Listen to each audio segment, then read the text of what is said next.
Hello বন্ধুরা, আমি রিম্পা। আজ আমি তোমাদের সামনে আমাদের ঘরের খাবারের জন্য একটা মাছের রেসিপি নিয়ে চলে এসেছি। এই মাছটা তো সবাই চেনো, এটার নাম হচ্ছে ভোলা মাছ।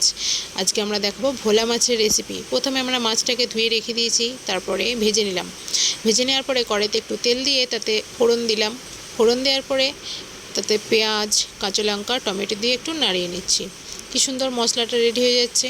এবার আমরা তাতে মশলা দিচ্ছি, পেঁয়াজ, আদা, রসুন। কি সুন্দরভাবে পেস্টটাকে রেডি করে আমরা কড়াইয়ে দিয়ে দিয়েছি। এবার একটু হলুদ দিচ্ছি, তারপরে দিচ্ছি শুকনো লঙ্কার গুঁড়ো। একটু নাড়িয়ে নিচ্ছি। তাতে আমরা এবার একটু দেব জল। দেখো বন্ধুরা, কি সুন্দর জলটা দিয়ে এবার আমরা মশলাটাকে কষিয়ে নিচ্ছি। ভালো করে কষিয়ে নেওয়ার পরে দেখো কি সুন্দর কষিয়ে নেওয়ার পরে এবার দেখো তেল ছেড়ে দেবে কি সুন্দর।